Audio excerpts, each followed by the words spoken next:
Summary of the Westing Game by Ellen Raskin. A 62-year-old delivery boy walks a town on the shore of Lake Michigan on July 4 carrying letters signed by a man named Barney Northrop who does not exist. The letters ask people to move into Sunset Towers, a new apartment building on the lake that faces east even though its name says it faces east.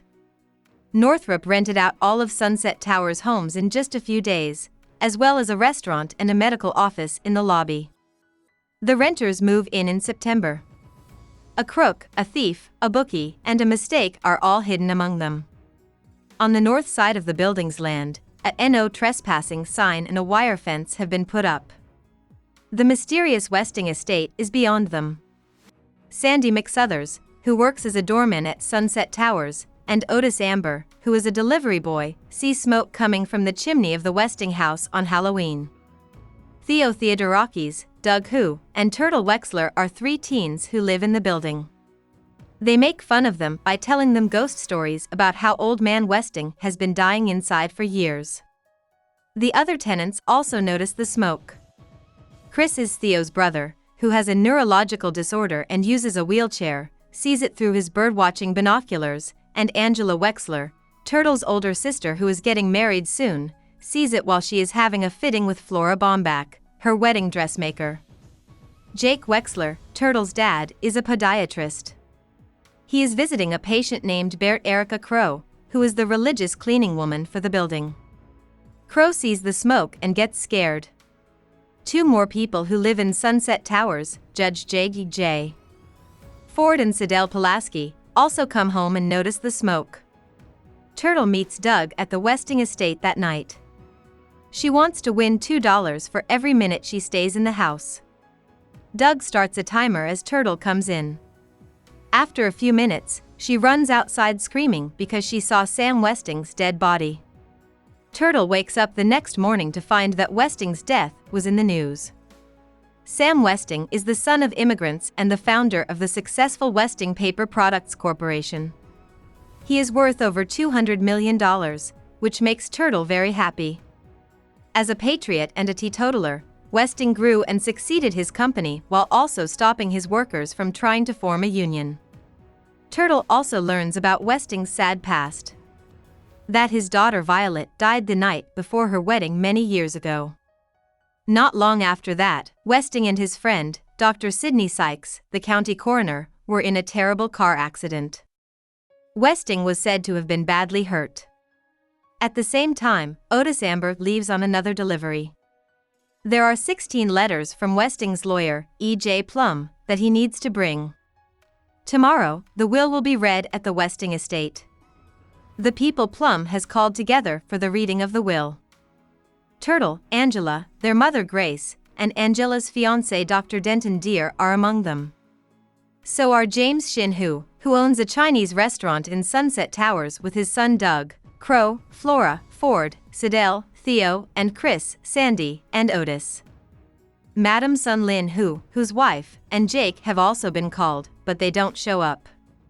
The will says that soon, the 16 people who could inherit the Westing wealth will be split into pairs of 8, given clues, and asked to play the Westing game. In his will, Westing says that he did not die of natural causes, but that one of his children or grandchildren killed him. The person who wins the windfall will figure out what's going on. In the next room, Plum gives out the game's pairings: Chris and Denton, Sandy and Ford, Grace and Mr. Who, Crow and Otis, Theo and Doug, and Sidel and Angela. Each pair is made up of 2 people. The boss, Plum, says that each pair will get a $10,000 check. If one person drops out, their partner has to give up the money too. You can't cash the check until both people sign it. Plum gives the hints to the pairs, but the slips of paper they're given are hard to read because they have 4 or 5 words on them that don't seem to go together. Plum reads from one last part of the will to end the exercise. What the players don't have is more important than what they do have, as made clear by the will. It also tells the players to beware of each other and find out who they are, and who their partners are, on a deeper level. The people who live in Sunset Towers are stuck in the snow after a blizzard. The tenants start to like Siddell because they want to see the notes she took while the will was being read. Turtle thinks that the hints she's been given point to stocks that she and Flora should look into investing in. Ford hires a writer to find out facts about each of the other heirs because she wants to know as much as she can about them. The most important things that belong to many of the renters, including Siddell's notebook, go missing. Ford wants to get to know all of the children better, so he throws them a party. The next morning, the heirs get together at the coffee shop that Chris and Theo's parents, George and Catherine, own. Theo wants the heirs to share their clues, but many of them don't want to, including Hugh and Ford. They instead agree to let some people ask questions without giving their names. On a slip of paper, everyone writes down a question they have for the other heirs. Theo then reads the questions out loud. A bomb goes off in the kitchen before he can get to the end. Heirs are scared as they leave. Ford's probe is still going on. Pictures of George and Violet Westing at a party are found by her reporter. Ford hires a private investigator because she knows she needs to find out more. At the same time, the bomber sets up another trap in the Who's Diner kitchen. A lot of the heirs go to Shin Who's for dinner that night. The second bomb goes off in the middle of dinner, when the place is very busy. Grace, who is now the hostess at the diner, tries to calm the people who are there. When Siddell tries to avoid the blast, she hurts her ankle and is taken to the hospital. The people who live in Sunset Towers are finally free when the sun comes out and melts the snow. Sandy and Ford start putting together files on the other heirs. As Ford learns more about Sandy, she finds out that he used to be a boxer and was fired from the Westing paper products plant for trying to start a union. Several of the heirs start putting together pieces of the will and their own clues, and they realize that the song America the Beautiful is the key to solving the case. Some of the heirs start to break away from their pairs and talk about their ideas in groups. As Angela opens her gifts at her wedding shower, one of them goes off in her face. Angela, who is very pretty, is taken to the hospital because her hands and face are burned. Even more doubts are raised between the heirs. As the heirs work around the clock to learn more about each other's pasts, there is a lot of suspicion in Sunset Towers. Grace's family name is Windkloppel, and Crow used to be married to a man named Windkloppel. Ford and Sandy figure out that the two are related. They also find out that Violet Westing killed herself the night before her wedding because her mother set up a fake wedding for her with a crooked politician. This kept Violet from her true love, George Theodorakis, whose family worked at the Westing paper products plant. Ford tells Sandy that she grew up in the Westing house because her parents worked there as maids and Westing paid for her schooling. She owes him money and has never paid it back. She and Sandy decide that Westing is probably still alive and just pretending to be one of the heirs. They think Westing wants to get back at his ex-wife Mrs. Westing for causing their daughter to kill herself. They know they need to keep Mrs. Westing safe because she is also an heir. Another bomb goes off in the elevator, and Turtle says she said it, even though Angela really did it. That night, at the Westing house, the heirs get an extra $10,000. But they are told that they need to show proof of who among them killed Westing in order to win the $200 million. Not all of the heirs give an answer, some don't give one at all. When the group gets to the library, Plum opens up another package and says that all of the names are wrong. The paper says that partnerships are over and everyone is left on their own. Plum locks the door and leaves the room. Theo tells everyone to work together. While the other people put their clues in order, Sandy drinks from a flask. The words make out the words to America the Beautiful, but some letters and words are missing. The letters that aren't there make the word bear Erica Crow. Sandy seems to have been poisoned and falls to the floor, where she dies. The cops show up to look into it. There is another note in the will that Plum reads.